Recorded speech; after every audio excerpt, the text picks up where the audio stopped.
नमस्कार दोस्तों, स्वागत है आपका हमारे शो में जिसका नाम है फाइनेंस आसान भाषा में। जहां आज हम बात करने वाले हैं बहुत ही इम्पोर्टेंट टॉपिक की जो हर व्यक्ति से रिलेट करता है हमारे भारत देश में, जिसका नाम है हेल्थ इंश्योरेंस।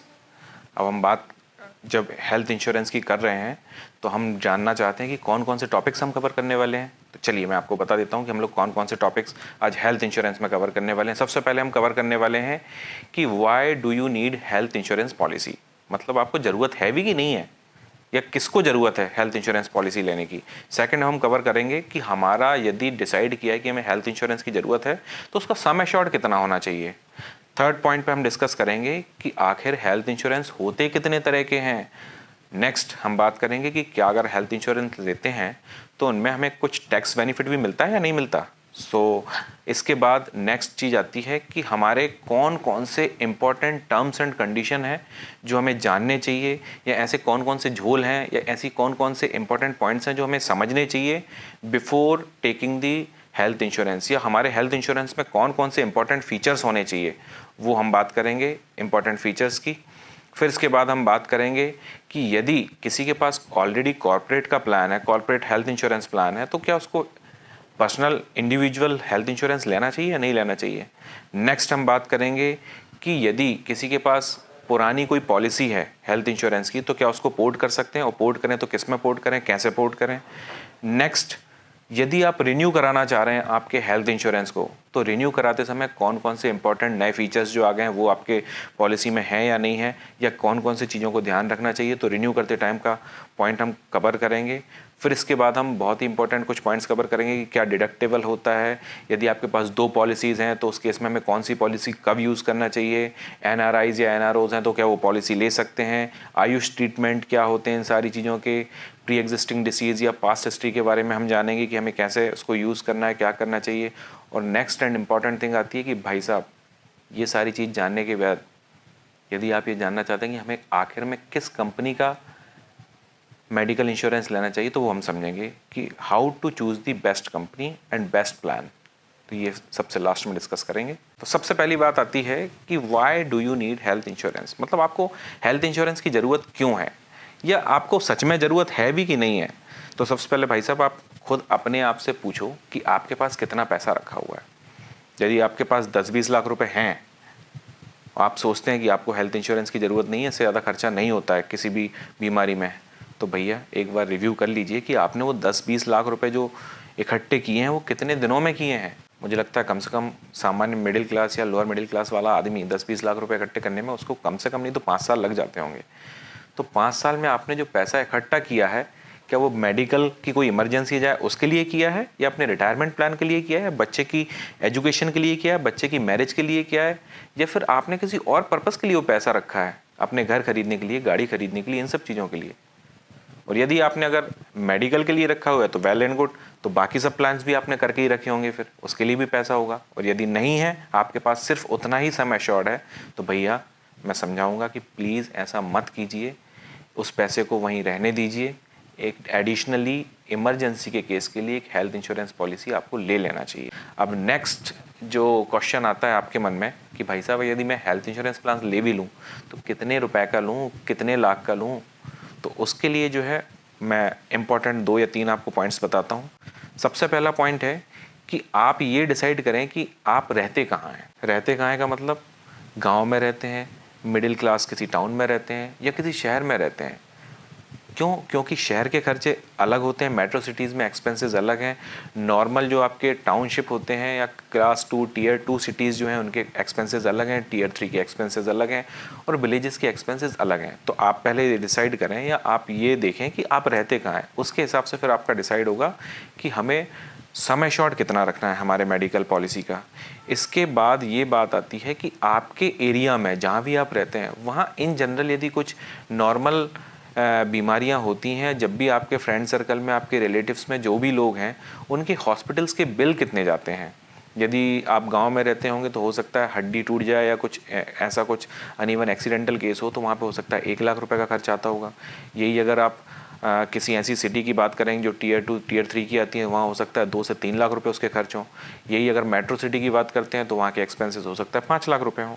तो आपको देखना पड़ेगा कि आप जिस सिटी में रहते हैं, जहाँ रहते हैं, वहाँ पे आपके मेडिकल एक्सपेंसेस की कॉस्ट क्या है। तो सेकंड पॉइंट हो गया मेडिकल एक्सपेंसेस की cost in your near by area. पहला है कि आप किस जगह पे रहते हैं, और तीसरा ये है कि आप कितनी कॉस्ट बियर कर सकते हैं। आप कितनी कॉस्ट बियर कर सकते हैं मतलब आप कितना बड़ा हेल्थ इंश्योरेंस का प्लान ले सकते हैं। आप पता चला कि आपके पास तो कंडीशन ये है कि आप 2 ही लाख रुपए का ले सकते हैं, या 5 लाख रुपए का ले सकते हैं, या 10 लाख। आपकी प्रीमियम पेइंग कैपेसिटी क्या है। मैं प्रेफर करूंगा कि कम से कम आप जो भी कैलकुलेशंस आ रहे हैं आपके हिसाब से, उसका कम से कम 2 गुने तक का तो आप प्लान लीजिए। क्यों? क्योंकि इन्फ्लेशन बहुत तेज़ी से बढ़ रहा है मेडिकल के, जैसे मैंने अभी थोड़ी देर पहले ही बताया था 14% का इन्फ्लेशन है मेडिकल के केस में। और पॉलिसी रिन्यू कराने में या जब भी आप एक बार रीअसेस करेंगे तो उसमें 2 या 3 साल लग जाएंगे। तो बेटर है कि आप थोड़ा सा हायर साइड पे लेके चलें आपके पर्टिकुलरली हेल्थ इंश्योरेंस प्लान को। आपकी पेइंग कैपेसिटी देख लीजिए, अगर पेइंग कैपेसिटी है तो एज मच एज पॉसिबल। जैसे फॉर एग्जांपल आजकल बहुत अच्छे प्लान आ गए हैं जो नॉर्मल प्लान जैसे 5 या 10 लाख रुपए के आते थे या 20 लाख के आते थे, आजकल जो प्लान्स आ रहे हैं वो लगभग 1 करोड़ या 50 लाख, 1.5 करोड़, 2 करोड़ के भी आ रहे हैं। तो आप देख लीजिए आपके लोकेशन में यदि एक्सपेंसेस, आप अगर बहुत अच्छी सिटी में रहते हैं, मेट्रो सिटी में रहते हैं, तो आप चाहें तो बड़े प्लान्स भी ले सकते हैं, क्योंकि उनकी कॉस्ट बहुत ज़्यादा नहीं होती, डिफरेंसेस बहुत ज़्यादा नहीं होते। बट अगर डिफरेंस बहुत ज़्यादा नहीं है तो हायर पे भी जा सकते हैं, अगर डिफरेंस है बहुत ज़्यादा का तो आप लोअर पे भी जा सकते हैं। बट कम से कम 10 लाख रुपए का प्लान तो भैया आप ले ही लेना, चाहे आप गांव में रहते हो, चाहे मिडिल क्लास किसी सिटी में रहते हो, या किसी अच्छी बड़ी मेट्रो सिटी में रहते हो, तो कम से कम 10 लाख का इंश्योरेंस तो बेयर मिनिमम होना चाहिए। और फिर जब अपन फीचर्स में डिस्कस करेंगे तो आपको समझ में आ जाएगा कि कौन कौन से फीचर्स लेने, उससे धीरे धीरे आपका जो 10%, किसी में 50%, 20% पर ईयर आपका बोनस मिलता जाता है, तो वो प्लान आपका वैसे ही डबल हो जाता है। तो वहाँ पे अपन ये सारी चीज़ें कवर करेंगे। तो मैंने अभी आपको बताया कि अल्टीमेटली आपका सम एश्योर्ड कैसे डिसाइड होगा, आपकी लोकेशन से, आपकी पेइंग कैपेसिटी से, आप किस सिटी में रहते हैं उससे, और आपके यहाँ के आसपास के एक्सपेंसेस का बिल कितना आता है, हॉस्पिटल एक्सपेंसेस बिल कितने हैं, बेस्ड ऑन दैट। तो हम बात करते हैं कि आखिर हेल्थ इंश्योरेंस प्लान होते कितने तरह के हैं। जनरली आपने सुना होगा कि 2 तरह के हेल्थ इंश्योरेंस प्लान होते हैं। एक प्लान होता है इंडिविजुअल और दूसरा होता है फैमिली फ्लोटर। तो यदि आप इंडिविजुअल प्लान की बात करें तो इंडिविजुअल प्लान में क्या होता है कि हर आदमी के लिए एक अलग सम एश्योर्ड होता है। जैसे सपोज करो आपने डिसाइड किया कि मैं 5 लाख रुपए का हेल्थ इंश्योरेंस लेना चाहता हूँ, और मेरी फैमिली में 4 मेंबर्स हैं, मैं हूँ, मेरी वाइफ है, 2 बच्चे हैं, तो 5-5 लाख रुपए का सम एश्योर्ड सबके लिए, चारों के लिए इंडिविजुअल होगा, जैसे मल्टी इंडिविजुअल टाइप का भी हम प्लान बोलते हैं। और एक ऑप्शन होता है फैमिली फ्लोटर, मतलब 5 लाख रुपए में ही उसी के सम एश्योर्ड में आप चारों लोग कवर हैं। ये ऑप्शन ठीक रहता है क्योंकि इसकी थोड़ी सी प्रीमियम भी कम होती है, तो इस ऑप्शन में अपन लेके चल सकते हैं। But in case of severe emergency case, यदि कोई मेजर एक्सीडेंट या कुछ होता है, उस केस में ये प्लान काम नहीं करता, क्योंकि आपका सम एश्योर्ड कम पड़ जाता है। क्योंकि आजकल सब लोग एक साथ ट्रैवल करते हैं, कार में ट्रैवल करते हैं, ऐसा कुछ केसेस होते हैं। क्योंकि हम लोग जहाँ रह रहे हैं अभी, वहाँ ऐसे कई केसेस आते हैं, तो हम लोग प्रेफर करते हैं यदि आपकी पेइंग कैपेसिटी है तो मल्टी इंडिविजुअल टाइप के प्लान ले लें। यदि आपकी पेइंग कैपेसिटी नहीं है तो कम से कम एक फैमिली फ्लोटर प्लान तो ज़रूर लें, ताकि उसमें चारों की रिस्क कवर हो जाए। कम से कम जनरल मेडिकल एक्सपेंसेस और जनरल चीज़ें तो कवर हो ही जाएंगी। और मिनिमम 10 लाख रुपए का, जैसे मैंने अभी बताया था, कि इतना तो आदमी के पास होना ही चाहिए, चाहे आप विलेज में रहते हो, चाहे आप नॉर्मल सिटीज़ में रहते हो, या चाहे मेट्रो सिटीज़ में रहते हो। क्योंकि विलेजेस में कई सारी बीमारियां ऐसी होती हैं वो कवर नहीं होती, वहाँ पे हॉस्पिटल्स ही नहीं होते हैं, तो आपको अल्टीमेटली शहर में आना पड़ेगा, और शहर के एक्सपेंसेस फिर आपको बियर करने पड़ेंगे। अगर आपके पास सम एश्योर्ड कम पड़ जाएगा तो फिर प्रॉब्लम हो जाएगी। ऐसे केस के लिए हमें मिनिमम 10 लाख का एक सम एश्योर्ड लेना चाहिए। तो हम बात करेंगे नेक्स्ट पॉइंट पे, जिसका नाम है टैक्स बेनिफिट। यदि हम मल्टी इंडिविजुअल, इंडिविजुअल या फैमिली फ्लोटर कोई पॉलिसी लेते हैं तो क्या उसका हमें टैक्स बेनिफिट मिलता है? तो इसका आंसर है यस। तो हमें क्या करना चाहिए? तो हमें क्या करना चाहिए कि अल्टीमेटली हमें 2 फैमिलीज़ में डिस्ट्रीब्यूट करना चाहिए। जैसे यदि सपोज करो पेरेंट्स हैं और हम हैं, यदि हमारे ऊपर डिपेंडेंट पेरेंट्स हैं, तो उस केस में एक्चुअली होता क्या है, प्रॉब्लम क्या है कि जब कोई भी इंश्योरेंस कंपनी से जब आप पॉलिसी लेने जाते हैं तो वो ये देखता है कि सबसे एल्डर बंदा जो है वो कौन है, उसकी एज क्या है, और उसको प्री एग्जिस्टिंग डिसीजेज या उसकी जो हेल्थ कंडीशन है उसके हिसाब से आपकी प्रीमियम डिसाइड होती है। कई लोग बोलते हैं कि देखो हमने तो फैमिली फ्लोटर ली हुई है, हमारा प्रीमियम बहुत ज़्यादा आया हुआ है, वो इसलिए ज़्यादा आता है क्योंकि लोग ना अपने पेरेंट्स के साथ फैमिली फ्लोटर लेते हैं, और पेरेंट्स की एज में कम से कम नहीं तो 20-25 साल, कभी कभी 30 साल का भी डिफरेंस होता है। तो ऐसे केस में क्या होता है कि आपकी जो प्रीमियम होती है बढ़ जाती है आपके पेरेंट्स की वजह से। तो आई विल रिकमेंड कि आप हमेशा पेरेंट्स के लिए अलग प्लान लें और खुद के लिए अलग प्लान लें, क्योंकि अल्टीमेटली देखिए, आप आज हस्बैंड वाइफ हैं, कुछ दिनों बाद आपका एक बच्चा भी हो जाएगा, कुछ दिनों बाद आपका दूसरा बच्चा भी हो जाएगा। तो उसको आप अपने साथ रखें बच्चे को, और पेरेंट्स को आप अलग रखें। और फिर देखिए ना, हमारे देश में सरकार ने भी तो यही करके रखा हुआ है, दोनों के लिए अलग अलग एटीडी के बेनिफिट्स लेके रखे हुए हैं। तो हमें डेफिनेटली उसका भी फ़ायदा मिलेगा। एटीडी में पेरेंट्स के लिए अलग इंश्योरेंस का ऑप्शन है और खुद के लिए अलग इंश्योरेंस का ऑप्शन है। तो दोनों से आप टैक्स बेनिफिट भी ले सकते हैं, जैसे मैंने बताया कि टैक्स बेनिफिट दोनों में मिलता है। तो अब अगला पॉइंट हम कवर करने वाले हैं कि ऐसे कौन कौन से इंपॉर्टेंट पॉइंट्स हैं जो हमें ध्यान रखने चाहिए जब भी आप हेल्थ इंश्योरेंस पॉलिसी ले रहे हो तब। मतलब जिन्हें बोलेंगे कि जिनकी वजह से आदमी गलत डिसीजन ले लेता है या आदमी के साथ झोल हो जाता है। झोल शब्द मुझे लगता है आप लोग समझते होंगे ना, झोल का मतलब क्या होता है। झोल का मतलब होता है कि जहाँ आदमी फंसने के चांसेस होते हैं, ऐसी जगह। और हर कंपनी, हर एजेंट यही चाहता है कि वो सारे टर्म्स एंड कंडीशन, सारे झोल वाले जो पॉइंट्स होते हैं, जो ऐसे पॉइंट्स होते हैं जो आपको बेनिफिट्स दिला सकते हैं, वो आपको पता ही ना चले। तो आपको क्या करना चाहिए कि कम से कम भैया इस तरह के वीडियोस को सुन लेना चाहिए, देख लेना चाहिए, ताकि आपको पता लग जाए कि हमें कौन कौन से पॉइंट्स पे एक बार हमारी पॉलिसी लेते समय ध्यान रखना है। तो चलिए पॉइंट नंबर 1 हम डिस्कस करते हैं। सब लिमिट्स ऑफ वेरियस डिसीजेज या जो भी आपके सर्जरीज हैं, कंपनी बोलेगी कि भाई साहब आपका जो है सम एश्योर्ड जो है 10 लाख रुपए का है। ठीक है, आपने बोला कि हमने तो 10 लाख रुपए का सम एश्योर्ड ले रखा हुआ है, हमने तो कंपनी से एक प्लान लेके रखा हुआ है 10 लाख रुपए का है। भैया उसकी सब लिमिट्स तो चेक कर लो। पता चला कि बड़ी बड़ी सर्जरीज के लिए उसने कैपिंग रख के ली हुई है। भाई आपका टोटल सम एश्योर्ड तो 10 लाख रुपए का है, लेकिन आप किसी चीज़ के लिए क्लेम ही नहीं कर सकते 10 लाख रुपए। तो फिर ऐसे केस में उस पर्टिकुलर हेल्थ इंश्योरेंस का क्या यूज़ होगा, आप विचार कीजिए। तो आप हमेशा उससे पूछिए कि भैया सब लिमिट्स कितनी कितनी कितनी है। कैटरेक्ट की वो बोलता है कि नहीं भाई साहब मैं तो 30,000 रुपये दूंगा। कैटरेक्ट का ऑपरेशन में यदि अच्छा लेंस लगवाने जाते हैं, अच्छी हॉस्पिटल में जाते हैं, तो कम से कम 1 लाख रुपये या 1.5 लाख रुपये का खर्चा आता है। आपको बोलेगा मैं तो 30,000 रुपये ही दूंगा आपको, या 50,000 रुपये दूंगा। आपका बच्चा होने वाला है, आपका सीजन डिलीवरी होती है, वो बोलेगा नहीं मेरा तो लिमिट सिर्फ 50,000 रुपये का ही है। और अच्छी हॉस्पिटल में अच्छी जगह जाते हैं, कहीं कोई इशू होता है तो वहाँ का खर्चा पता चला 1.5 लाख रुपये का आ गया, 1 लाख रुपये का आ गया। तो जेब से भरते फिरो। आपने मतलब मेडिकल इंश्योरेंस ले भी रखा है और आपको यूज़ भी नहीं आ रहा है, तो ऐसे इंश्योरेंस का क्या फ़ायदा है। इसीलिए मैं बोलता हूँ कि जब भी लो कम से कम एक बार मुझे ज़रूर सुन लो। अब दूसरा पॉइंट आता है, बहुत ही इंपॉर्टेंट पॉइंट है, जिसमें हर आदमी कंफ्यूज हो जाता है और सबको लगता है यार रूम रेंट कैपिंग 5,000 रुपये की है या 10,000 रुपये की है या 1% ऑफ द सम एश्योर्ड है, तो क्या हुआ यार, 1,000 रुपये एक्स्ट्रा पे कर देंगे, 6,000 रुपये का हुआ तो। अभी मेरे साथ भी ऐसा केस हुआ मेरे फ्रेंड के साथ। मैं उसको पूछा कि हेल्थ इंश्योरेंस है, मैं उसको हॉस्पिटल में देखने गया तो उसने बताया हाँ यार चित्रांगत हेल्थ इंश्योरेंस है, बस एक छोटा सा इशू है कि यहाँ का जो रूम रेंट है वो 6,000 का है, अपनी कैपिंग 5,000 रुपये के हिसाब से है, क्योंकि मेरा सम एश्योर्ड 5 लाख रुपए का है, तो 1% ऑफ दी सम एश्योर्ड के हिसाब से 5,000 रुपये की वो कैपिंग है। तो मैंने उसको समझाया मेरे भाई ऐसा नहीं है कि 5,000 रुपये तुम्हें मिल जाएंगे और अगर 5 दिन यहाँ रह गए आप या 10 दिन रह गए तो 10,000 रुपये तुम्हें देना पड़ेगा। ऐसा नहीं है कि आप सोचो कि भाई साहब 5 दिन या 10 दिन में रुका हूँ तो उसके हिसाब से 1,000 रुपये पर डे के हिसाब से 10 दिन का 10,000 रुपये और बाकी सब तो वो कंपनी पे कर देगी। ऐसा बिल्कुल नहीं होता है। फिर आप बोलेंगे होता क्या है। होता ये है कि अल्टीमेटली जो टोटल बिल बनता है आपका उस हॉस्पिटल का, उस पे उसके हिसाब से कैलकुलेशन होते हैं रूम रेंट की कैपिंग के हिसाब से। कैसे कैलकुलेशन होते हैं, 5,000 डिवाइडेड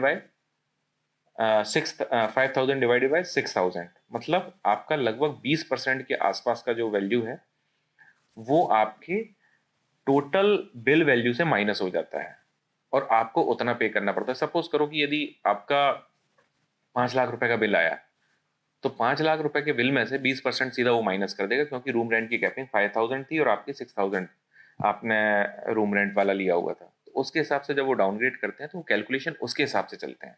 तो भैया ये बहुत इंपॉर्टेंट पॉइंट है, इस पर जरूर ध्यान रखना। और कोई भी ऐसी अगर कैपिंग या कुछ भी लफड़ा वाला काम है तो बिल्कुल आप बिल्कुल मत लेना। जब भी आप पॉलिसी सिलेक्ट करें तो उसको बोलना भैया मुझे कोई किसी भी तरह की कोई कैपिंग नहीं की, कोई भी कैपिंग नहीं चाहिए। क्यों, क्योंकि यदि आप हेल्थ इंश्योरेंस ले ही रहे हैं और यदि आपको अपने घर से ही पे करना है तो फिर हेल्थ इंश्योरेंस में ले रहे हैं। यदि आपका 10 लाख के बिल में यदि 2 लाख आपको पे करना पड़ा तो आप 2 लाख रुपए के कितने दिनों में आपने कमाए हैं वो अल्टीमेटली आपके चले गए ना, या आपने वो 2 लाख रुपए किसी और पर्पस के लिए, किसी और गोल्स के लिए रखे हैं, अपने बच्चे की एजुकेशन के लिए रखें, तो वो वहां से चले गए ना, फिर आपको कमाना दोबारा पड़ेगा। तो भैया ये बड़ा झोल वाला कंडीशन है, इसमें आप ध्यान रखना कि कोई भी कैपिंग आपके में नहीं होनी चाहिए। अब बात करते हैं अपन कोपे का। ये भी बड़ा अच्छा ऑप्शन है। लोग बोलते हैं भैया हमने जो है 10% का कोपे लेके रखा हुआ है, 20% का कोपे लेके रखा हुआ है, और उस कोपे के हिसाब से जो है हम लोग सारे काम करेंगे। तो भैया यदि आपने कोपे ही ले रखा हुआ है तो फिर हेल्थ इंश्योरेंस लिए ही क्यों? क्योंकि यदि 20% 25% का कोपे, आपको पता है क्या है, आज की डेट में अगर एक बार भी आदमी हॉस्पिटलाइज होता है तो ऐसे केस में 5 से 10 लाख रुपए पता ही नहीं चलते कहाँ चले गए। आपकी इंश्योरेंस प्रीमियम आती है मुश्किल से 25-30 हजार 50 हजार रुपए की, और एक बार हॉस्पिटलाइज गए और 20 से 25% का कोपे का जब कैलकुलेशन वो करके देंगे आपको, तो ऐसे केस में स्थिति ये होगी आपकी कि 2 लाख रुपए आपकी जेब से चले जाएंगे। तो उसका क्या मतलब हुआ? तो भैया ध्यान रखना कि पॉलिसी पहले से ही ले लेना। कभी कभी होता क्या है कि हमारी एज ज़्यादा हो जाती है, हम डिसाइड नहीं कर पाते हैं, डिसीजन लेने में थोड़े से लेट हो जाते हैं कि हमें हेल्थ इंश्योरेंस लेना चाहिए। तो ऐसे केस में फिर कंपनियां कोपे लगाती हैं। कोपे लगाने का एक और रीज़न कभी कभी होता है कि आपके पास प्री एग्जिस्टिंग डिसीजेज ऐसे हैं या आपकी पास्ट हिस्ट्री ऐसी है, इसकी वजह से भी कंपनियां कोपे लगाती हैं। तो भैया हेल्थ इंश्योरेंस तभी लिया जाता है जब आप स्वस्थ हों। बीमार होने के बाद हेल्थ इंश्योरेंस लेने का कोई मतलब नहीं होता। क्यों? क्योंकि वो हो सकता है कई कंपनियां तो आपको मना ही कर दें कि सॉरी सर, हम आपको ये हेल्थ इंश्योरेंस नहीं दे सकते, आपको फलाना फलाना फलाना बीमारियां हैं, हम आपको नहीं दे पाएंगे, और यदि देंगी तो प्रीमियम इतनी ज़्यादा होगी जिसका कोई लॉजिक नहीं होगा। तो भैया बहुत ध्यान रखने की ज़रूरत है, जब आप स्वस्थ हों और आप कम एज में हो उसी समय आप जो है इस तरह के हेल्थ इंश्योरेंस का प्लान कर लीजिए। अपने आप के लिए भी, फैमिली के लिए भी, सभी के प्रोटेक्शन के लिए बहुत ज़रूरी है, क्योंकि ये इमरजेंसी में आपके बहुत काम आता है। तो नेक्स्ट पॉइंट हम डिस्कस करेंगे कि वेटिंग पीरियड। वेटिंग पीरियड का बड़ा सिस्टम है भाई, हर आदमी का अपना अलग वेटिंग पीरियड है। देखो वैसे जनरली स्टैंडर्ड वेटिंग पीरियड जो होता है वो 30 डेज का वो लोग रखते हैं, बट 30 डेज के वेटिंग पीरियड में आप ये चीज जरूर चेक कर लेना कि एक्सीडेंटल वाला जो क्लॉज है वो उसमें एक्सक्लूडेड है कि नहीं है। तो जब भी आप ले रहे हो अपने इंश्योरेंस एजेंट से आप बात करिएगा कि भाई साहब 30 डेज की पॉलिसी का एग्जम्पशन तो आपने दे दिया, but accidental should be included. क्यों? एक्चुअली होता क्या है कि हमारे देश की जनता भी बहुत समझदार है। जैसे ही उनको पता लगता है, डॉक्टर बोलता है भाई साहब आपकी तो अब सर्जरी होने वाली है, सर्जरी की कॉस्ट जो है 2 लाख या 4 लाख रुपए आने वाली है, तो तुरंत जाएंगे और एक एजेंट को बोलेंगे भैया मेरा हेल्थ इंश्योरेंस कर दे, और हेल्थ इंश्योरेंस करने के बाद तुरंत जो हॉस्पिटल में एडमिट हो जाएंगे, बोलेंगे भैया हमारा ऑपरेशन कर दीजिए। तो ऐसे ज्यादा ज्ञानी लोगों की वजह से इस तरह के क्लॉज जो है कंपनीज भी रखती हैं कि 1 महीने के बाद ही वो सारी चीजें कवर करती हैं। सारे जनरल केसेस की मैं बात कर रहा हूँ कि वो 30 दिन के बाद कवर करते हैं। तो 30 दिन के बाद लेकिन एक्सीडेंट तो आदमी जानबूझ के नहीं करता, तो एक्सीडेंट वाला जो क्लॉज है वो आप ध्यान रखना जब भी आप अपना हेल्थ इंश्योरेंस प्लान कर रहे हो, कि उसमें वो चीज़ उसमें वो होना चाहिए ऐड, कि एक्सीडेंटल केस जो पहले दिन से कवर होना चाहिए जिस दिन से आपकी पॉलिसी एनफोर्समेंट में आई है। दूसरी चीज होती है क्रिटिकल इलनेस। क्रिटिकल इलनेस का सबसे इंपॉर्टेंट चीज है कि भैया आपका वेटिंग पीरियड कभी कभी 90 डेज रखते हैं, कभी कभी और उससे ज़्यादा भी हो सकता है। तो क्रिटिकल इलनेस के वेटिंग पीरियड का 90 डेज, या अगर किसी को कम मिल जाए तो वो और भी अच्छा रहेगा। तो आप ध्यान रखिएगा जब भी आप पॉलिसी ले रहे हो कि क्रिटिकल इलनेसेस जो क्लॉज है वो कितने दिनों के बाद कोई कंपनी कवर कर रही है। कोई हो सकता है आपको साल भर के बाद कवर करे, 6 महीने के बाद करे, कई कंपनियां 90 डेज के बाद आपकी क्रिटिकल इलनेस कवर करती हैं। तो आप लिस्ट भी ले लेना कि क्रिटिकल इलनेस में बीमारियां कौन कौन सी हैं और वो कितने दिनों बाद आपकी कवर करेंगी। Second point. तीसरा इंपॉर्टेंट पॉइंट है आपका मैटरनिटी क्लॉज। कई पॉलिसी क्या करती है, मैटरनिटी क्लॉज देती ही नहीं है। मतलब वो, यदि आपका डिलीवरी वाला केस है, मैटरनिटी वाला केस है, तो कई पॉलिसीज में होता ही नहीं कि वो भैया डिलीवरी का केस ही कंसीडर नहीं करती। बट यदि आपके बेबी का कोई प्लान नहीं है आगे फ्यूचर में, तो इस तरह की पॉलिसी ले सकते हैं। उनका बेनिफिट अपना अलग मिलेगा आपको, उनके समय शॉर्ट में भी बेनिफिट मिलेगा आपको, उनकी प्रीमियम में भी बेनिफिट मिलेगा। बट यदि आपके पास ऐसा ऑप्शन है कि आप बेबी प्लान करने वाले हैं अगले 2-3 साल में या आगे आने वाले समय में, तो वो क्लॉज आप देख लीजिएगा, जरूर उसमें इंक्लूड होना चाहिए। क्यों? क्योंकि आजकल डिलीवरी की जो कॉस्ट है, हॉस्पिटल्स की जो कॉस्ट है काफ़ी होती है, तो वो ध्यान रखने वाली बात है। नेक्स्ट पॉइंट होता है कि प्री एग्जिस्टिंग डिसीजेस। यदि आपने पहले से कोई प्लान लेके चला हुआ है तो कोई बात ही नहीं है। यदि आप नया प्लान ले रहे हैं तो भैया फिर प्री एग्जिस्टिंग डिसीजेस जो हैं वो आपको डिक्लेयर भी करने चाहिए ऑनेस्टली, और वो उनकी कवर का जो पीरियड होता है वो भी किसी किसी में 2 साल होता है, किसी में 3, किसी में 4, 2 से 4 के बीच में लगभग सारी कंपनियां प्री एग्जिस्टिंग डिसीजेस को कवर कर लेती हैं। बट भैया आपको पता तो होना चाहिए कि आपके प्री एग्जिस्टिंग डिसीजेस कौन से हैं। कई लोग तो बोलते हैं मुझे कुछ भी नहीं है। तो बेटर है भैया आप पहले पता कर लें कि आपके प्री एग्जिस्टिंग डिसीजेज हैं, और अगर हैं तो उन्हें ईमानदारी से डिक्लेयर कर दें कि मेरे ये हैं। यदि इन केस आपका प्रीमियम थोड़ा सा बढ़ता है तो बढ़ जाने दो, उसमें क्या तकलीफ है। प्रीमियम देने के लिए तो बैठे ही है ना अपन, उसी लिए तो अपन लोग हेल्थ इंश्योरेंस ले रहे हैं ना। बट अगर उस प्री एग्जिस्टिंग डिसीज के चक्कर में अगर उन्होंने आपका जो क्लेम है वो कैंसिल कर दिया तो फिर समझ लो कितने पैसे देने पड़ेंगे। तो ऐसी सारे इश्यूज से बचने के लिए हमें सारी चीज़ें ना बड़ी ऑनेस्टली क्लियर कर देनी चाहिए पहले, कि भैया हमारा ऐसा ऐसा है, प्रीमियम थोड़ा सा बढ़ता है तो इट्स नॉट इशू, कर देंगे कवर। नेक्स्ट पॉइंट आता है slow growing diseases. Slow growing diseases की आप देखेंगे नेट पे आपको लिस्ट मिल जाएगी किस तरह के डिसीजेस को वो लोग स्लो ग्रोइंग डिसीज रहते हैं। और जनरली ये सारे डिसीजेस जो हैं वो 2 साल बाद लगभग सारी कंपनियां कवर करती हैं स्लो ग्रोइंग डिसीजेस को। तो आप उसको भी एक बार जब भी पॉलिसी ले रहे हो तो वो आप अपने उसमें चेक कर लीजिए कि आखिर वेटिंग पीरियड वाले क्लॉज में कौन कौन से पॉइंट्स उन्होंने लिखे हुए हैं। अगर उन्होंने नहीं लिखे हुए हैं तो आप जरूर ये सारे के सारे पॉइंट उससे पूछ लें इंडिविजुअली, और उनका सारा कंफर्मेशन आप ले लें कि अल्टीमेटली इनमें किस में क्या आपने क्लॉज लेके रखा हुआ है। अब बात आती है भाई साहब रिस्टोरेशन की।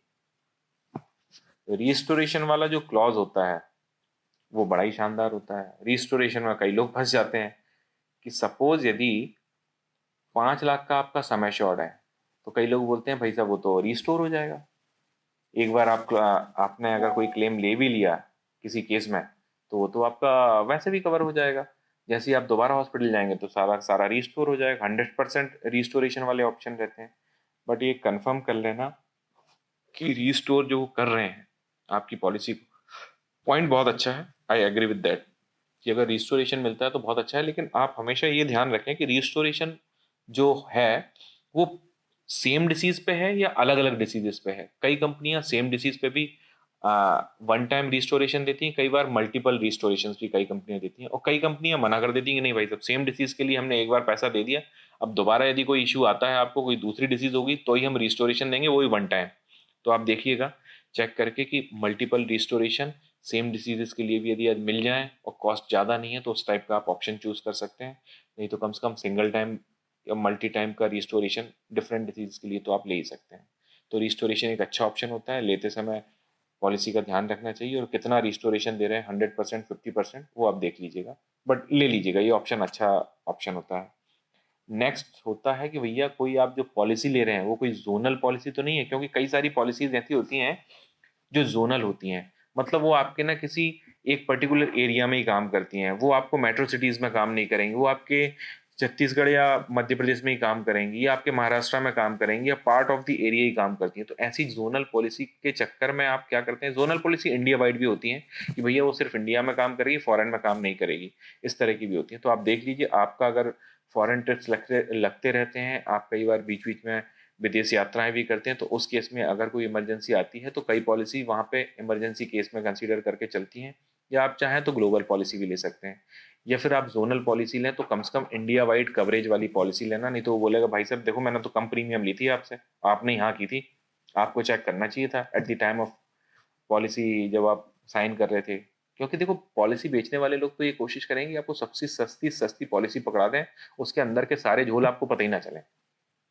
तो लेकिन आप तो जागरूक लोग हैं ना, आप तो हमारी वीडियोस देख रहे हैं, हमें समझ रहे हैं, तो आपको जागरूक रहना है और लेते समय ये ध्यान रखना है कि कोई भी पॉलिसी लें जोनल ना हो, कम से come India wide minimum coverage होना चाहिए। अगर ग्लोबल पॉलिसी लेते हैं तो इट्स वेल एंड गुड, ताकि जब भी आप कहीं बाहर विदेश में भी जाते हैं यात्रा करने अपने ऑफिस के काम से या पर्सनल कोई विजिट करने या अपने बच्चों के साथ हॉलीडेज मनाने, तो वहाँ पे भी अगर कोई इमरजेंसी आए तो कम से कम वो सारी चीज़ें आपकी कवर हो पाएँ। नेक्स्ट इंपॉर्टेंट पॉइंट आता है कि एक्सक्लूजन। ये भैया बहुत इंपॉर्टेंट पॉइंट है। इसमें सबसे ज़्यादा चक्कर वाला काम होता है। कोई भी आदमी आपको ये नहीं बताएगा कि एक्सक्लूजन्स क्या है। हर आदमी बताएगा हमारी पॉलिसी जो है ये कवर करती है, हमारी पॉलिसी ये कवर करती है, हमारे में ये है, हमारे फीचर्स हर आदमी बताएगा, एक्सक्लूजन कोई नहीं बताएगा।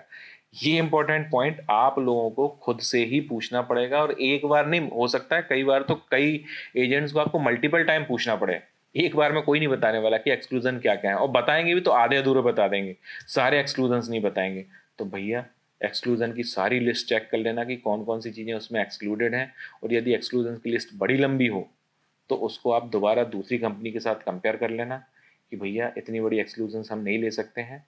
तो दूसरी कंपनी में जाकर उनकी एक्सक्लूजन लिस्ट चेक करके फिर डिसाइड करना कि हमें आखिर में कौन सी पॉलिसी लेना चाहिए, क्योंकि एक्सक्लूजन में बड़े लफड़े होते हैं और सारी कंपनियों के साथ सेम कंडीशंस होती हैं।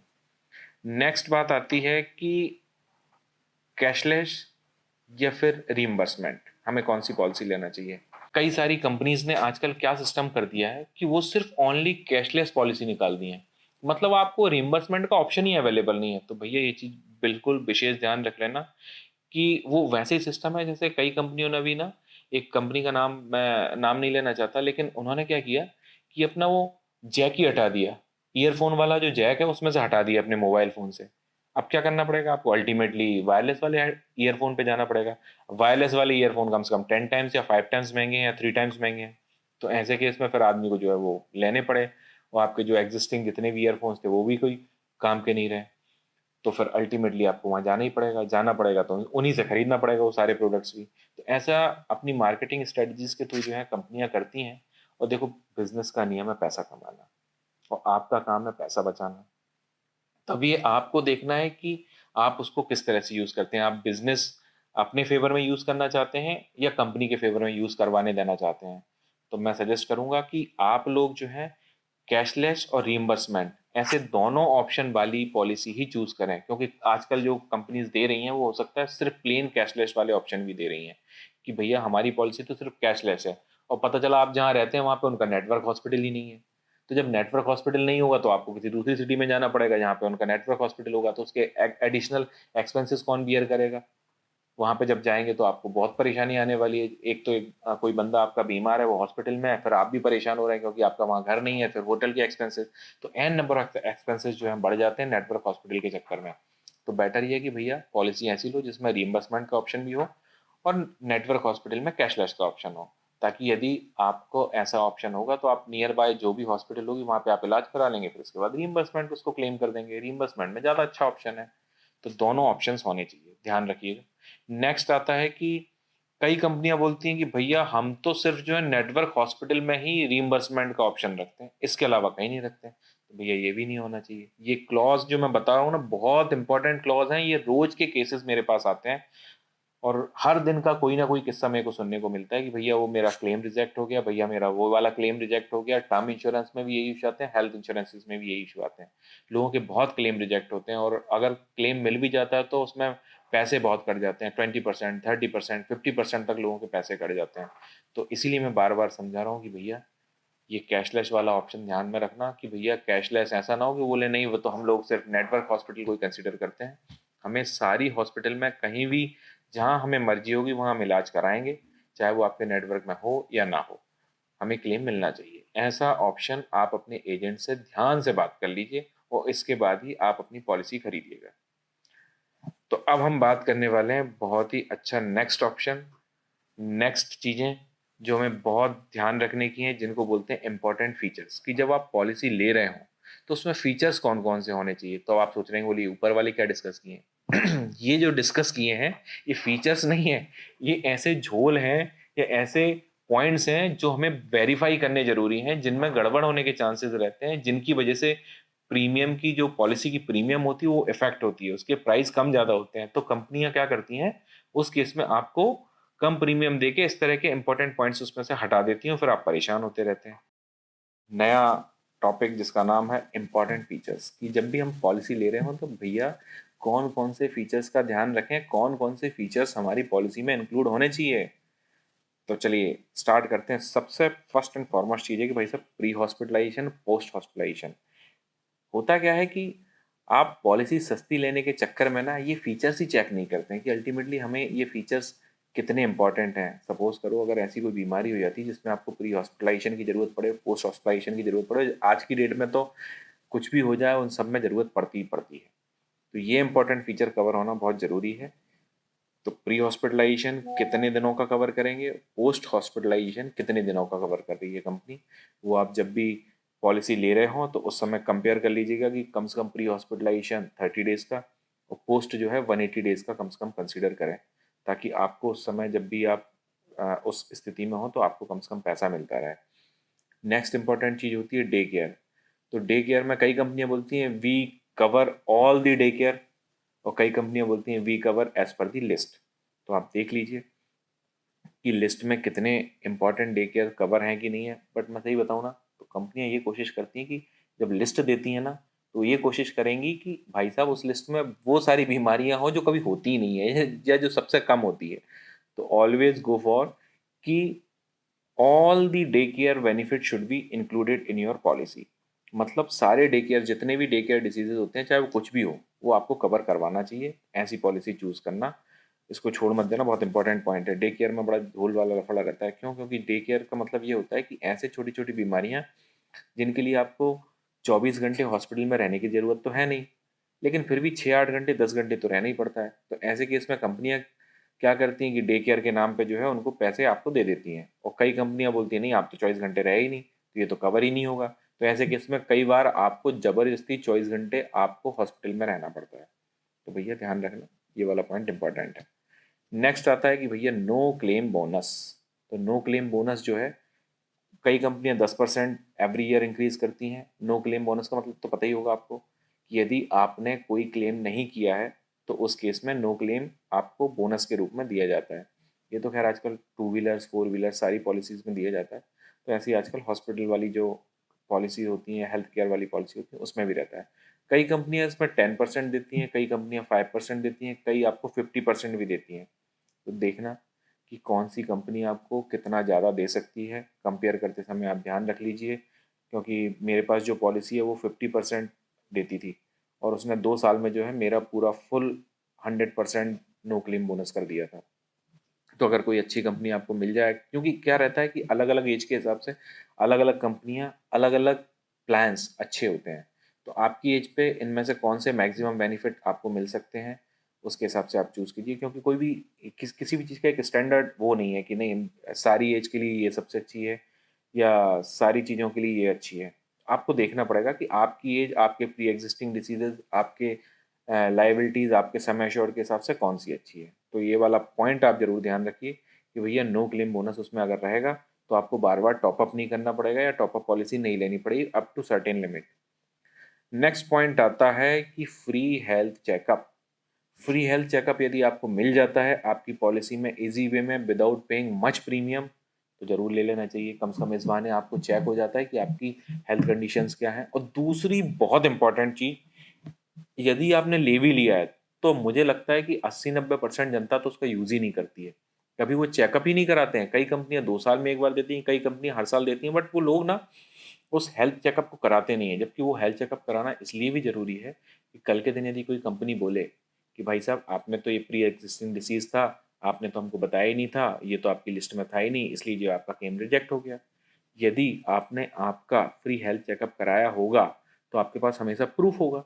आप बता सकते हैं कि भाई साहब ये तो आप हर साल कराते आ रहे हैं, पिछले साल भी कराया था, इस साल भी कराया। आप कैसे बोल सकते हैं कि ये प्री एग्जिस्टिंग डिसीज था? हम तो पिछले साल स्वस्थ थे, ये तो अभी नया नया हुआ है। तो क्लेम लेने में बहुत आसानी होती है। यदि फीचर मिल रहा है जरूर ले लेना चाहिए, और जरूर फ्री हेल्थ चेकअप करवाना ही चाहिए। नेक्स्ट इंपॉर्टेंट चीज आती है कि डॉक्टर कंसल्टेशन एंड फार्मेसी। ये नया पॉइंट है, कई लोग देते हैं, कई लोग नहीं भी देते हैं। मिल जाए तो इट्स वेल एंड गुड, नया फीचर है।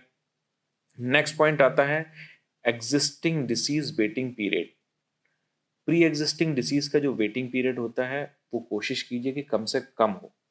कई कंपनियां 2 साल, कई कंपनियां 1 साल, कई कंपनियां 3 साल और 4 साल भी लेती हैं। जो कंपनियां जितना ज़्यादा लॉन्ग वेटिंग पीरियड रखती हैं उनका प्रीमियम उतना ही कम होता है। जिन कंपनीज का प्री एग्जिस्टिंग डिसीज का पीरियड कम होता है उनका प्रीमियम हाई होता है। ऐसा होता है। तो ऐसे केस में आप देख लीजिए आप किस में ट्रेड ऑफ करना चाहते हैं। तो hit and try method net पे जाके चेक करेंगे किसी वेबसाइट पे तो आपको इजीली मिल जाएगा। और यदि आपको इसमें कोई डाउट है, कुछ परेशानी है, तो स्क्रीन पे दिए हुए नंबर में से हमें कभी भी कॉल कर लीजिए। हमारे एग्जीक्यूटिव आपसे बात कर लेंगे। हमारे पास हमारी जो टीम है इंश्योरेंस की वो आपको बता देगी आपके लिए सबसे बेस्ट प्लान कौन सा है।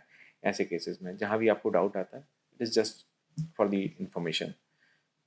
तो ऐसे में जब भी आप लें तो प्री एग्जिस्टिंग डिसीज कम से कम वेटिंग पीरियड होना चाहिए, वो आप चूज़ कर लीजिए, ट्रेड ऑफ कर लीजिए कि प्रीमियम कितनी बढ़ रही है और ईयर्स कितने बढ़ रहे हैं। नेक्स्ट इंपॉर्टेंट पॉइंट है कि भाई सब कंटिन्यूटी। कई कंपनियां बोलती हैं भैया ये पॉलिसी तो जो है सिर्फ 60 साल तक के लिए है, तो भैया 60 साल के बाद क्या मैं बीमार नहीं होऊंगा? 70-80 साल तक के मैं जीऊँगा नहीं? पॉलिसी की ज़रूरत तो हमेशा चाहिए। कई लोग तो वो होता क्या है कि लोग सोचते हैं कि ये पॉलिसी भी ना quite similar to term insurance plan है। टर्म इंश्योरेंस में ऐसी चीज़ें होती हैं कि लगभग 60-65 तक लेने की ज़रूरत है। लेकिन भैया लाइफ इंश्योरेंस और हेल्थ इंश्योरेंस दोनों डिफरेंट है, और हेल्थ इंश्योरेंस तो आपको लाइफ टाइम रिन्यू होना चाहिए। तो हमेशा ऐसी पॉलिसी चूज़ करें जो लाइफ टाइम आप रिन्यू करा पाएँ। तो ऐसे में जब भी आप देखेंगे तो कंटिन्यूटी वाला जो ऑप्शन है उसमें देख लीजिए कि कहीं ऐसा तो नहीं कंटिन्यूटी में कई कंपनियां बोलती हैं कि 60 के बाद मैं 20% को पे लूँगी या 30% को पे लूँगी। वो वाला ऑप्शन मत देखिएगा। कंटिन्यूटी मतलब आपकी रिन्यू का ऑप्शन आपके पास लाइफ टाइम का होना चाहिए, वो चूज़ करने की कोशिश कीजिए। नेक्स्ट होता है टॉप अप और सुपर टॉप अप। अब आप बोलेंगे दोनों में क्या डिफरेंस है? दोनों ही टॉप अप हैं। नहीं भैया, टॉप अप और सुपर टॉप अप में थोड़ा सा डिफरेंस है, और मैं ऑलवेज रिकमेंड करूँगा कि आप सदैव सुपर टॉप अप ना लेके मतलब टॉप अप ना लेके हमेशा सुपर टॉप अप ही लें, क्योंकि सुपर टॉप अप ज़्यादा इंपॉर्टेंट है। उसमें कई सारे फीचर्स इंक्लूडेड होते हैं। ऐसा नहीं होता कि आपका टॉप अप में वो सारी चीज़ें इंक्लूडेड होंगी। और अगर पॉसिबल हो तो सेम कंपनी का टॉप अप या सुपर टॉप अप जो भी आप लेना चाहें, मैं प्रेफर करूंगा कि आप सुपर टॉप अप ही लीजिए। तो सुपर टॉप अप जब भी लें आप, तो सेम कंपनी का लें तो इट्स वेल एंड गुड। अगर नहीं लेंगे तो थोड़ी सी डिफिकल्टी कभी कभी आने के चांसेस होते हैं, बट ट्राई कीजिए कि टॉप अप और सुपर टॉप अप जो भी लें सेम कंपनी का लें, और प्रेफर करें कि super top up option available है तो वो ही लें। नेक्स्ट इंपॉर्टेंट चीज़ आती है deductible of the super top up oblique top up. कि जब भी आप चूज कर रहे हो कि हमें सुपर टॉपअप लेना है या टॉपअप लेना है, या मैं तो प्रेफर करूंगा सुपर टॉपअप लें, तो ऐसे केस में डिडक्टेबल कितना रखा हुआ है आपने? पता चला कि आपका मेन जो इंश्योरेंस वाला सम एश्योर्ड है वो आपका है 10 लाख रुपए का, और आपने उसमें डिडक्टेबल ले रखा है 20 लाख रुपए का। अब आपका क्लेम बना 25 लाख रुपए का, तो होगा क्या? पहली पॉलिसी आप जो है उसका 10 लाख रुपए आपको मिल जाएगा, और 10 से 20 तक का जो है 10 लाख रुपए वो आपको देना पड़ेगा, और 20 से 25 तक का जो 5 लाख रुपए है वो आपको सुपर टॉपअप से या टॉपअप से मिल जाएगा। तो भैया ध्यान रखने की ज़रूरत है, जब भी आप ले रहे हो तो उसका डिडक्टेबल कितना होना चाहिए? जितना मेन पॉलिसी का सम एश्योर्ड है। ये बहुत इंपॉर्टेंट पॉइंट है, ध्यान रखें। ये आजकल तो मेरे ख्याल से बहुत ही अच्छी पॉलिसीज आ गई हैं। सुपर टॉपअप लेने की ज़रूरत नहीं है। 50 लाख या 1 करोड़ की सीधी पॉलिसी ले लो, उसकी वैल्यू जो है काफ़ी कुछ सिमिलर टू दोनों को मिला के होती है कि आप मेन पॉलिसी लें और फिर सुपर टॉपअप लें। उन दोनों का जितना प्रीमियम आएगा उतने में लगभग आपको बड़ी पॉलिसी आ जाती है। तो मेरे को वो ज़्यादा बेटर ऑप्शन लगता है। मैंने वही वाली पॉलिसी ली हुई है। तो वो आप भी देख सकते हैं, आपकी एज में अगर इकोनॉमिक लग रही है आपको तो वो भी ऑप्शन लें। नहीं तो सबसे बेस्ट ऑप्शन जो अभी तक चला आ रहा है, एक मेन पॉलिसी फिर इसके बाद उसका सुपर टॉपअप पॉलिसी। लेकिन ध्यान रखना, डिडक्टेबल जो है सुपर टॉपअप का आपकी मेन पॉलिसी का जो सम एश्योर्ड है उतना ही होना चाहिए, उससे ज़्यादा नहीं होना चाहिए। ठीक है, चलिए तो हम बात करते हैं। कई लोगों का पॉइंट आता है कि भैया हमारे पास तो ऑलरेडी कॉरपोरेट प्लान है, तो हमें पर्सनल प्लान लेने की ज़रूरत ही नहीं है। तो भैया एक बार देख तो लो, कॉरपोरेट प्लान आपकी रिक्वायरमेंट को फुलफिल करता भी है कि नहीं करता। कॉरपोरेट प्लान जनरली जो होते हैं बहुत ही कम समय शॉर्ट के होते हैं। आईटी कंपनीज या और दूसरी कंपनीज में अच्छे भी होते हैं, ऐसा नहीं बोल रहा हूँ कि सारे कॉरपोरेट्स इस तरह के प्लान नहीं रखते हैं। कई कॉरपोरेट्स अच्छे रखते हैं, लेकिन फिर भी ऑन एंड अबव यदि आपके पास पर्सनल हेल्थ इंश्योरेंस प्लान है तो वो ज़्यादा बेनिफिशियल होता है, क्योंकि वो आपकी बहुत सारी चीज़ें अदर्स भी कवर करता है। क्योंकि कॉरपोरेट क्लास में कई सारे आपके कैपिंग के इशू हो सकते हैं, आपके सब लिमिट्स हो सकती हैं। बट जब आप खुद का पर्सनल प्लान लेंगे तो उसमें कोई भी ऐसी लिमिट नहीं होगी, कोई भी ऐसा इशू नहीं होगा। तो आपको अल्टीमेटली कॉरपोरेट प्लान के केस में आपको कई बार ऐसा खुद के पैसे देने पड़ते हैं। मैंने एन नंबर ऑफ केसेस में ऐसा देखा है, क्योंकि मैं भी कॉरपोरेट में प्लान काम करता था पहले। तो उस केस में हमारे तो रोज़ के ऐसे ही काम होते ही रहते थे, और ये लड़ाई झगड़ा जो है एम्प्लॉयज़ का और कॉरपोरेट का हमेशा चलता रहता था। तो आप ध्यान रखो कि कॉरपोरेट प्लान यदि आपका है, it's well and good, but on the above आप एक इंडिविजुअल हेल्थ इंश्योरेंस प्लान जरूर है।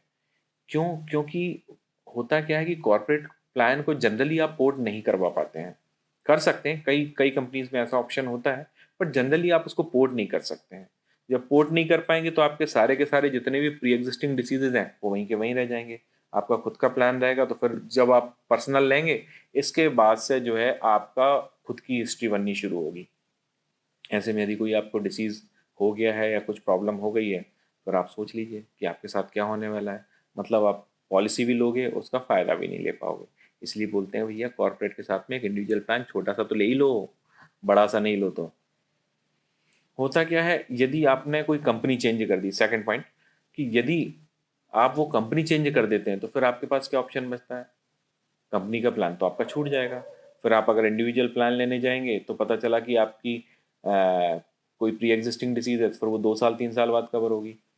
कंपनी आपने चेंज की और दूसरी जब कंपनी में गए तो आप बोलेंगे मुझे तो वहाँ पे मिल जाएगा कॉर्पोरेट प्लान। तो भैया पता चला कि पिछली कंपनी का कॉर्पोरेट प्लान 10 लाख का था या 5 लाख का था, अब जहाँ जिस कंपनी में जा रहे हो वहाँ का प्लान मात्र 2 लाख रुपए का है। तो फिर ऐसे केस में आप क्या करोगे? भैया हर कंपनी अलग अलग है ना, सबके प्लान्स भी अलग अलग होंगे। अब जब भी आप कंपनी चेंज करोगे तो ये थोड़ी पूछने जाओगे आप किसी से, भाई साहब आपका कॉर्पोरेट प्लान जो है हेल्थ इंश्योरेंस का कितने का है। चाहो तो पूछ सकते हो, कोई मना नहीं करेगा, बता देगा, लेकिन इसके बेसिस पे आप डिसीजन नहीं ले सकते कि आप कंपनी चेंज इसके बेसिस पे करेंगे। ये बहुत इंपॉर्टेंट पॉइंट है, इसलिए ध्यान रखना। और दूसरा मैंने आपको पॉइंट बताया कि मोस्ट ऑफ दी कंपनीज का जो सम एश्योर्ड होता है काफ़ी कम होता है, और और खर्चे आज की डेट में बहुत ज़्यादा है। कंपनीज ना, कॉर्पोरेट्स जो होते हैं या कंपनीज जो होती हैं वो अपना सम एश्योर्ड बहुत जल्दी इंक्रीज़ नहीं करती, क्योंकि उनकी फॉर्मेलिटीज़ बहुत होती हैं, उन्हें अप्रूवल्स बहुत लगते हैं जब भी ये इस तरह के बड़े मेजर डिसीजंस ले रहे होते हैं। बट आपके साथ तो ऐसा नहीं है। महंगाई इधर 14% से बढ़ रही है, मैंने आपको कई बार बताया इस वीडियो में। तो उसके हिसाब से आपको इंक्रीज़ करना पड़ता है आपका सम एश्योर्ड। तो आप खुद का अगर प्लान है तो आप कर सकते हो, और कॉर्पोरेट के भरोसे रहोगे तो वो कब इंक्रीज़ होगा कोई नहीं जानता। फिर इसके बाद इम्पोर्टेंट एक और पॉइंट आता है कि मोस्ट ऑफ दी कॉर्पोरेट्स जो हैं आपके पेरेंट्स को कवर नहीं करते। कई करते हैं, मैं ऐसा नहीं बोल रहा हूँ, कई कॉर्पोरेट्स बहुत अच्छे होते हैं वो आपके पेरेंट्स को भी कवर कर लेते हैं कॉर्पोरेट प्लान में। बट मोस्ट ऑफ दी जो कॉर्पोरेट्स होते हैं वो आपको पेरेंट्स को कवर नहीं करते। तो भैया पेरेंट्स के लिए तो इंडिविजुअल हेल्थ पॉलिसी ले ही लेना, और अगर पॉसिबल हो बजट अलाउ करे तो खुद के लिए भी एक लेके रख लो। वही मैं आपको इतनी देर से समझा रहा हूँ। तो पेरेंट्स कवर नहीं होते तो फिर आप फिर कवर नहीं हो पाएंगे। अल्टीमेटली पेरेंट्स अगर डिपेंडेंट है तो पैसा आपका ही जाना है। आपने जो आपके लिए रखा है, आपके रिटायरमेंट के लिए रखा है, आपके बच्चे के लिए रखा है, आपके बच्चे की शादी के लिए रखा है, उसके एजुकेशन के लिए रखा है, अल्टीमेटली वही पैसा जाएगा। आप विचार कर लेना क्या करना है। बेटर है भैया कि दोनों के लिए अलग अलग एक एक पॉलिसी ले लो। चलिए, नेक्स्ट इंपॉर्टेंट पॉइंट है कि होता क्या है, कई कॉर्पोरेट्स में ना कभी कभी स्पाउस और चिल्ड्रंस को भी कवर नहीं करते। कई लोग सिर्फ एक सिंगल चाइल्ड कवर करते हैं। कई कॉर्पोरेट्स दो को कवर करते हैं, कई कॉर्पोरेट्स दो से ज़्यादा कवर नहीं करते, कई सारे के सारे कवर करते हैं। तो आपकी पॉलिसी एक बार कॉर्पोरेट की चेक कर लेना, रिव्यू कर लेना कि उनकी क्या कंडीशन है। पता चला कि वो एक ही बच्चे को कवर करते हैं और आपके पास 2 बच्चे या 3 बच्चे हैं, तो फिर ऐसे केस में क्या होगा आपका, क्या होता है, मैंने इतनी देर पहले ही समझा दिया आपको। तो भैया once again I will request कि आप खुद के लिए पर्सनल हेल्थ प्लान जरूर लें। अब देखते हैं कि भैया जब पॉलिसी को आप पोर्ट करा रहे होते हैं तो आपके कुछ फ़ायदे होंगे, कुछ नुकसान होंगे। बट पॉलिसी पोर्ट जरूर होती है, ऐसा नहीं है कि पॉलिसी पोर्ट नहीं होती। जब हो रही होती है तो सारे फीचर्स मैंने जो गिनाए हैं वो आप ज़रूर चेक कर लेना, वो आपके इंक्लूडेड हों। अब प्रोज एंड कॉन्स पर डिस्कस करते हैं हम पॉलिसी पोर्ट के। तो प्रोज जो होते हैं वो है कि देखो, जब भी आप चेंज करें तो हमेशा बेटर फीचर्स पे जाना ही चाहिए हमें। तो बेटर फीचर्स मिलेंगे तो डेफिनेटली हमें जाना चाहिए। अगर कोई सर्विसेज अच्छी मिल रही हैं, आप अपनी एग्जिस्टिंग कंपनी से परेशान है किसी बात को लेकर, तो डेफिनेटली हमें पोर्ट करना चाहिए। फीचर्स भी अच्छे मिल रहे हैं, सर्विसेज भी अच्छी मिल रही हैं।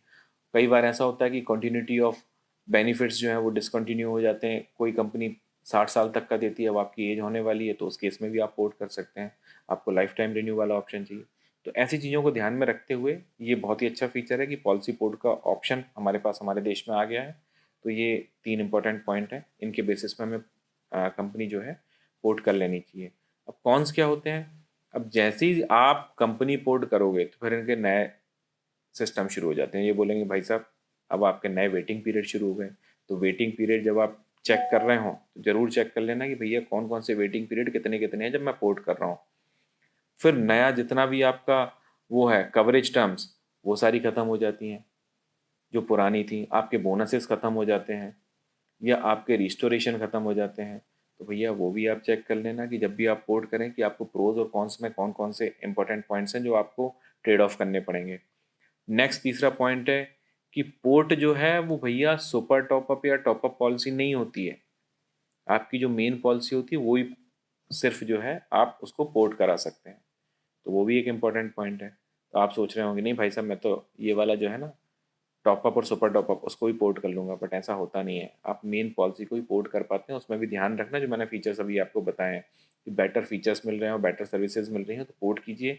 और ध्यान रखना उसमें आपके सारे बोनसेस वगैरह ख़त्म हो जाते हैं और नए नए वेटिंग पीरियड्स उसमें जुड़ जाते हैं, आपके नए नए कवरेज की टर्म्स एंड कंडीशंस आ जाती हैं। तो वो सारे फीचर्स ऊपर से चेक कर लीजिएगा, पीछे वीडियो में मैंने सारे बताए हैं और वो सारे उसमें नए में होने चाहिए। उसके बेसिस पे ही आप आपकी पॉलिसी को पोर्ट कीजिए।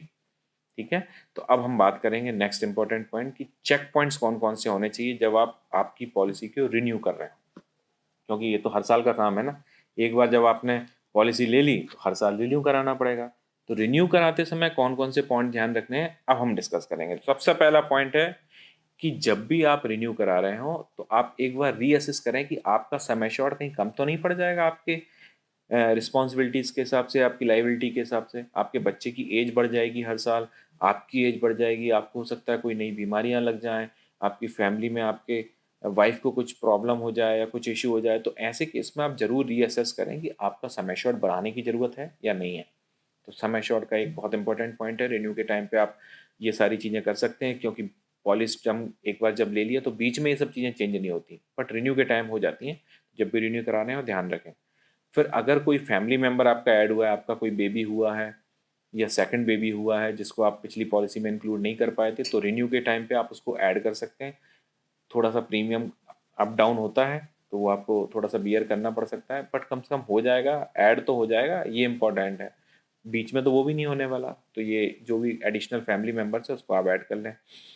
अब आप चाहते हैं कि यार मेरे को एक राइडर और ऐड करने की ज़रूरत है, तो वो भी आप रिन्यू पे ऐड कर सकते हैं। बीच में वो भी ऐड नहीं कर पाएंगे, कोई अच्छा राइडर आपको समझ में आ रहा है तो आप उसको ऐड कर लीजिए।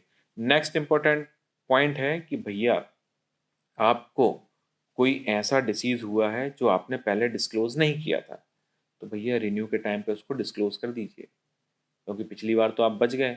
अब अगर कोई समस्या हो जाएगी तो मान लिया आपने पिछली बार गलती कर दी, तो जब रिन्यू के टाइम उसको आप सही करेंगे तो थोड़ी बहुत प्रीमियम बढ़ सकती है, बट ऐसा नहीं कि आपका क्लेम रिजेक्ट हो जाएगा। हमें इम्पॉर्टेंट ये कि हमने पॉलिसी ली और हमारा क्लेम रिजेक्ट ना हो, उन सब चीज़ों को बचाना चाहिए। तो इसलिए मैं बोल रहा हूँ कि यदि कुछ है तो डिस्क्लोजर ऑफ न्यू डिसीजेज आप at the time of renew जरूर कर दें। नेक्स्ट इंपॉर्टेंट पॉइंट होता है कि आप जब भी रिन्यू करा रहे हो तो सारे के सारे टर्म्स एंड कंडीशन एक बार और गो थ्रू कर लीजिए, सारे के सारे पढ़ लीजिए, अपने इंश्योरेंस एजेंट से एक बार और समझ लीजिए, क्योंकि मोस्ट ऑफ द टाइम जो है कई कंपनियों के कई सारे टर्म्स एंड कंडीशन चेंज हो जाते हैं। तो वो जो चेंजेस आए हैं कई बार पॉलिसी में भी इंटरनल भी चेंज करते हैं, हालांकि वो आईआरडी को इन्फॉर्म करते हैं। आईआरडी का कहना है कम से कम 3 महीने पहले आप बता दें, बट ध्यान देता कौन है। इसीलिए रिन्यू के टाइम पे ये ध्यान दे सकते हैं। इसीलिए मैं भी आपको बता रहा हूँ कि भैया सारे नए टर्म्स एंड कंडीशन, पुराने नए टर्म्स एंड कंडीशन एक बार रिव्यू कर लीजिए। क्या लगता है 5 मिनट का तो काम है। आप जो भी जिससे एजेंट से रिन्यू कराएंगे, और एजेंट को पैसे भी इसी चीज़ के मिलते हैं कि वो आपको सारी चीज़ें इन्फॉर्मेशन दे। तो हम बात करेंगे डिडक्टेबल की कि आखिर डिडक्टेबल होता क्या है और इसको कैसे यूज़ करना है। तो डिडक्टेबल्स जो होते हैं वो दो तरह के होते हैं, एक होता है नॉर्मल डिडक्टेबल और दूसरा होता है एग्रीगेट। तो डिडक्टेबल, नॉर्मल और एग्रीगेट को समझने के लिए अब इस मुझे लगता है इसको ना एक अलग से सेपरेट वीडियो बना के समझाने की ज़रूरत है। एक छोटे से वीडियो में मैं इसको कवर कर लूँगा कि नॉर्मल का मतलब क्या होता है और एग्रीगेट का मतलब क्या होता है। फिर मैं आपको एक छोटा सा ब्रीफ दे देता हूँ। अब हम अगला पॉइंट डिस्कस करेंगे। यदि आपके पास दो पॉलिसीज़ हैं, सपोज करो एक कैशलेस है और एक रीइंबर्समेंट वाली है, या दोनों कैशलेस तो दोनों रीइंबर्समेंट वाली हैं, तो हमें क्या करना चाहिए। तो मेरा रिकमेंडेशन ये रहेगा कि जो कैशलेस वाली जो पॉलिसी है सबसे पहले उसको यूज़ करें, और यदि कोई रीइंबर्समेंट वाली पॉलिसी है तो फिर उसको सेकंड टाइम पे यूज़ कर लें। ये क्वेश्चंस हमारे अभी कई लोगों ने मेरे से पूछे थे, इसलिए मैंने सोचा कि इस बार वीडियो में इसको इंक्लूड कर देता हूँ, क्योंकि सारे के सारे हेल्थ इंश्योरेंस से रिलेटेड क्वेश्चंस हैं। तो ऐसे केस में हमेशा आप प्रेफर कीजिए कि कैशलेस वाली पहले यूज़ कर लें और इसके बाद सेकंड रीइंबर्समेंट में यूज़ कर लें। नेक्स्ट इंपॉर्टेंट पॉइंट, एक हमारे एनआरआई क्लाइंट है, उन्होंने पूछा था भैया हम लोग तो एनआरआई हैं, हम लोग इंडिया भी आते जाते रहते हैं, हमारे पास यहाँ का कवर तो हमारी गवर्नमेंट कर देती है, बट जब इंडिया में होते हैं ऐसे केस में क्या करें। तो मैंने उनको भी रिकमेंड किया था भैया एनआरआई हो या ओसीआई हो या कोई भी हो, आप यहाँ पे एक हेल्थ इंश्योरेंस पॉलिसी ज़रूर ले सकते हैं और लेना ही चाहिए। तो ताकि आप यहाँ पे अगर कुछ होता है इस केस में, क्योंकि आप वहाँ पे रह के हो सकता है इतने एक्सपेंसेस बढ़े और लंबी अगर कोई बीमारी लग गई तो हो सकता है वहाँ से छोड़ के आप इंडिया में ही जाएँ। तो बेटर है कि भैया एक इंडिया का हेल्थ इंश्योरेंस पॉलिसी आप लेके रख लीजिए, चाहे आप एनआरआई हो या ओसीआई कार्ड होल्डर हो। एक होता है आयुष ट्रीटमेंट। आयुष ट्रीटमेंट के नाम पे बहुत सारे लोग बेवकूफ़ बनाते हैं। कई लोग बोलते हैं भैया आयुष जो है, हम हमारा पॉलिसी जो आयुष कवर करता है इसलिए उसकी प्रीमियम ज़्यादा है। आयुष का पहले तो मतलब कवर मतलब पता होना चाहिए। आयुष का मतलब ये पूरा एक वो है, सिनोनिम्स एक्रोनिम टाइप का है। आयुष में आयुर्वेदा, योगा, नेचुरोपैथी, यूनानी, सिद्धा एंड होम्योपैथी, ये सारी की सारी चीज़ें उसमें कवर होती हैं। तो ये वाला जो चीज़ है आयुष ट्रीटमेंट, और मुझे लगता नहीं कि आयुष ट्रीटमेंट में बहुत ज़्यादा एक्सपेंसेस आते हैं, इसमें हॉस्पिटलाइजेशन की ज़रूरत पड़ती है। फिर भी यदि कोई आदमी आपको बहुत ही मार्जिनल प्रीमियम पे ये एडिशनल फीचर दे रहा है तो ले लेना चाहिए। आयुष अगर कवर मिल रहा है तो it's well and good, but ध्यान ये रखना कि जब भी आयुष ट्रीटमेंट ले रहे हो तो गवर्नमेंट अप्रूव्ड जितने भी सेंटर्स होते हैं उन्हीं का क्लेम मान्य होता है। ऐसा नहीं कि आप किसी भी के पास जाएं और वो आपको ट्रीटमेंट दे दे और उसको आप क्लेम कर लें, ऐसा नहीं होता है। क्लेम लेते समय इसमें थोड़ा सा ध्यान रखने की ज़रूरत है। गवर्नमेंट अप्रूव्ड हॉस्पिटल्स जो हैं उसी समय होता है। और ये जो हैं जितने भी मुझे जो लगता है, मैं जो फील करता हूँ कि जैसे आयुर्वेदा है, योगा है, नेचुरोपैथी है, यूनानी, सिद्धा, होम्योपैथी, ये सारे के सारे ना ओपीडी नेचर के जनरली ट्रीटमेंट होते हैं, तो इनके लिए वैसे भी ज़रूरत नहीं पड़ती है। यदि कोई बहुत ज़्यादा प्रीमियम मांगे आपसे इसके लिए छोड़ सकते हैं, अगर कम प्रीमियम में ले रहा है तो ले लेना। नेक्स्ट होता है pre existing disease is past history. तो भैया प्लीज़ वेरीफाई एंड रिसर्च। क्या वेरीफाई एंड क्या रिसर्च, कि आपके जितने सारे प्री एग्जिस्टिंग डिसीजेज हैं और आपकी जो पास्ट हिस्ट्री है, वो जो नई पॉलिसी आप ले रहे हैं, रिन्यू करा रहे हैं, उसमें कवर हो रहे हैं या नहीं हो रहे हैं। तो आप विशेष तौर पर ध्यान रखें जब भी आप रिन्यू करा रहे हो। यदि आपको ऐसी कोई परफेक्ट पॉलिसी नहीं मिल रही है तो थोड़ा सा आप देख लीजिए उस केस में कैसे आप ट्रेड ऑफ कर सकते हैं, कैसे डिडक्टिबल के ऑप्शन में जा सकते हैं, उस तरह का कुछ ऑप्शन ले लेना। बट कोशिश करना कि सारे के सारे आपके प्री एग्जिस्टिंग डिसीजेज या पास्ट हिस्ट्री सारी की सारी नई पॉलिसी में या रिन्यू के समय पर सारी कवर होना चाहिए। अब बात आती है कि भाई साहब हमें जो है कौन सी कंपनी का हेल्थ इंश्योरेंस लेना चाहिए। तो देखो मेरा जो सजेशन है, मैं ऐसे सजेस्ट कर नहीं सकता, बट मैं आपको बता देता हूँ कि जनरली दो तरह की कंपनियाँ होती हैं। एक होती है जनरल इंश्योरेंस कंपनी, दूसरी होती है डेडिकेटेड हेल्थ इंश्योरेंस की कंपनी। आपको नेट पर दोनों की लिस्ट मिल जाएगी, जनरल हेल्थ इंश्योरेंस की कंपनी कौन सी है और जनरल इंश्योरेंस की कंपनी कौन सी है। जनरल में हेल्थ भी कवर करते हैं। तो क्या होता है, जनरली कॉरपोरेट वाले जो होते हैं वो जनरल इंश्योरेंस वाली कंपनियों से ही हेल्थ इंश्योरेंस ले लेते हैं। अब उनके साथ थोड़े से फीचर्स के, उन सब चीज़ों के इशू रहते हैं। कई कंपनीज ऐसी होती हैं जिनका काम सिर्फ और सिर्फ डेडिकेटेडली हेल्थ इंश्योरेंस का ही है। तो जब हेल्थ इंश्योरेंस का काम करती हैं तो वो थोड़ा सा सर्विसेज में प्रॉम्प्ट होती हैं, आपका बहुत ध्यान रखती हैं, सारे फीचर्स जो हैं इंक्लूड करके रखती हैं। तो प्रेफर कीजिए ऐसी कंपनी लें जो डेडिकेटेडली सिर्फ हेल्थ का ही काम करती हो। फिर इसके बाद आती है कि उस कंपनी की रेपुटेशन कैसी है, उस कंपनी का टोटल फीचर्स कैसे हैं, वो आप अपने रिक्वायरमेंट के हिसाब से एक बार मैच करा लीजिए और उसके हिसाब से फिर आप चूज़ कीजिए। और मेरा जो पर्सनल प्रेफरेंस है, मैं बोलूँगा कि भैया डेडिकेटेड हेल्थ वाली जो कंपनी है उनका लीजिए। मैंने टर्म इंश्योरेंस वाली जो वीडियो बनाया है उसमें सारी की सारी डिटेल्स कंपनी चूज़ करने की बताई है, तो आप चाहें तो वहाँ से रेफ़र कर सकते हैं, क्योंकि वीडियो बहुत लंबा हो जाए फिर आप लोग बोलेंगे आपने इतना लंबा वीडियो बना दिया। इसलिए चलो इस वीडियो को अब अपन यहीं ख़त्म करते हैं। आपको यदि कोई भी डाउट आता है, कोई भी इशू आता है हेल्थ इंश्योरेंस से रिलेटेड, कोई आपको क्वेरी आती है, तो नीचे दिए गए नंबर पे आप हमें कॉल कर सकते हैं, मेल कर सकते हैं, और हमारे ऑफिस का एड्रेस भी दिया हुआ है, आप हमें ऑफिस में भी विजिट कर सकते हैं। कोई भी इशू आए तो फ़ोन या व्हाट्सअप तो कर ही सकते हैं। Thank you very much. यदि आपको ये वीडियो अच्छा लगा हो, लाइक बटन पे क्लिक करें, तो सब्सक्राइब करें और डेफिनेटली अपने फैमिली एंड फ्रेंड्स के साथ भी हमारा वीडियो शेयर करें। इस शो को देखने के बाद यदि कोई भी डाउट, आपको कोई शंका हो, तो आप हमें हमारी वेबसाइट पे पिंग कर सकते हैं financialfreedom.net.in। आप हमें हमारे दिए हुए मोबाइल नंबर पे व्हाट्सअप भी कर सकते हैं और कॉल भी कर सकते हैं। आप चाहें तो हमें मेल भी कर सकते हैं। Thank you.